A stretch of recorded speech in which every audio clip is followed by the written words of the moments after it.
Olá, meu querido aluno, você que está estudando aí, guerreiro, guerreira, para SpaceX.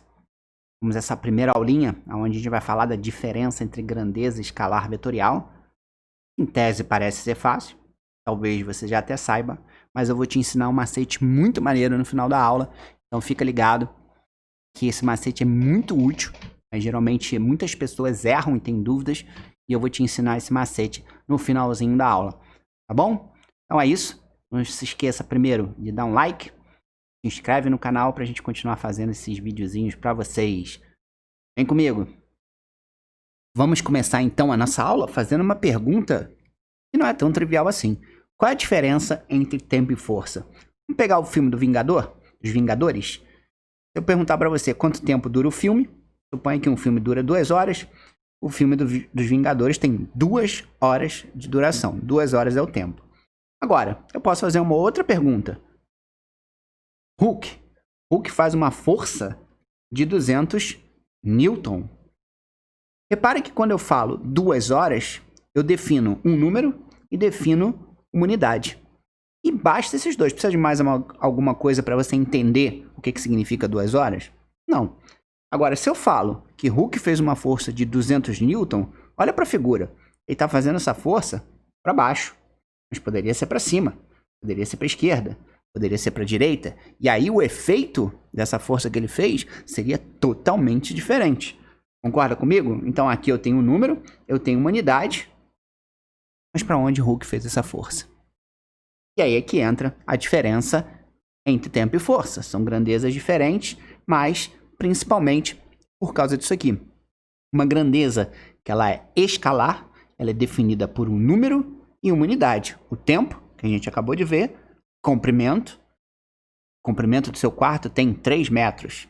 Corrente elétrica, e assim vai. Tem outros exemplos por aí na física, que você vai ver ao longo do curso. Grandeza vetorial, aquela que a gente vai definir por um número, uma unidade, mas a gente tem que colocar mais 2 coisinhas, mais 2 elementos, para a gente entender completamente essa grandeza, que é a direção e o sentido. E vamos ver alguns exemplos, começando com a direção. Eu sempre decoro direção, letra D, vem primeiro, tá? Sentido, letra S, vem depois. Então, em ordem alfabética, tá? Para não confundir. Então, a direção tem 2 principais. A gente tem a vertical e a gente tem a horizontal. Mas repara que esse primeiro aqui, que é a direção, ele não vai definir por completo, ele vai deixar uma dúvida na nossa cabeça. Porque, por exemplo, quando a gente fala que o Hulk fez uma força na direção vertical, a gente pode pensar assim, ué, mas espera aí, pode ser para baixo ou pode ser para cima? Se fosse horizontal, poderia ser para a direita ou para a esquerda, certo?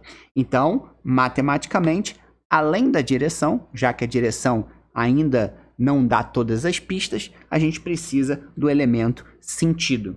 Então, por exemplo, aqui, ó, para cima, para baixo, para a direita ou para a esquerda. Então, se eu tenho vertical, a direção ela pode ter o sentido para cima e pode ter o sentido para a direita. Se eu tenho horizontal, ou para cima ou para baixo. E na horizontal, para a direita ou para a esquerda. Muita gente erra porque quando pede direção e sentido, só coloca para cima, coloca para baixo, coloca para a direita, só coloca para a esquerda. Isso está errado.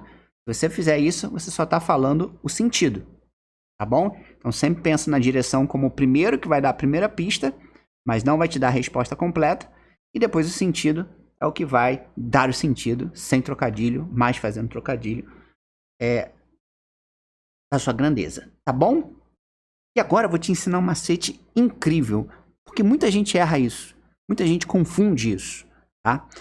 Quando você tem uma grandeza que ela é escalar, sempre que um dos elementos da tua fórmula ela for negativa, você vai usar esse negativo dentro da fórmula. Então, por exemplo, lá para frente, em eletricidade, você vai estudar o conceito de potencial elétrico. Potencial elétrico tem essa fórmula aí. Não precisa entender agora a fórmula.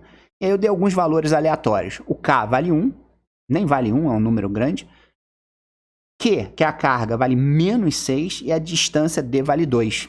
Então, repara que um dos elementos é negativo. Então, na hora que eu for substituir dentro da fórmula, eu tenho que colocar esse negativo aqui. Então, ficaria, ó, 1 do K vezes menos 6 do Q, divididos por 2, então a resposta dá menos 3. Então, grandezas escalares, use sempre o sinal de negativo quando tiver um dos números ou mais como negativo, e a resposta pode dar negativo também, tá? Agora, se a grandeza for vetorial, e é aí que muita gente erra, a gente nunca usa o sinal de negativo, tá? Porque a setinha já vai indicar pra gente onde é positivo e negativo, tá? Então, por exemplo, aqui o mesmo exemplo, tá? Q igual a 1, Q igual a menos 6 e D igual a 2. Só que eu quero calcular agora o campo elétrico. As fórmulas são muito parecidas, né? Só que no caso aqui é D2, D ao quadrado. Então, o que a maioria das pessoas acham? Ah, como esse cara aqui é negativo, então vou jogar negativo dentro da fórmula. Não. Esse cara é um vetor. O campo elétrico é uma grandeza vetorial. Então, quando você colocar aqui, você só coloca o módulo, o número sem o sinal. Fazendo a continha aqui, dá 1,5. Então, guarde esse macete, porque ele é muito importante. Vai acontecer várias vezes na física. Tá bom? Então é isso, meus amigos. Fechamos aqui essa aulinha muito legal sobre grandezas escalares e vetoriais. Espero que você tenha gostado mais uma vez. Um beijo e até a próxima. Tchau!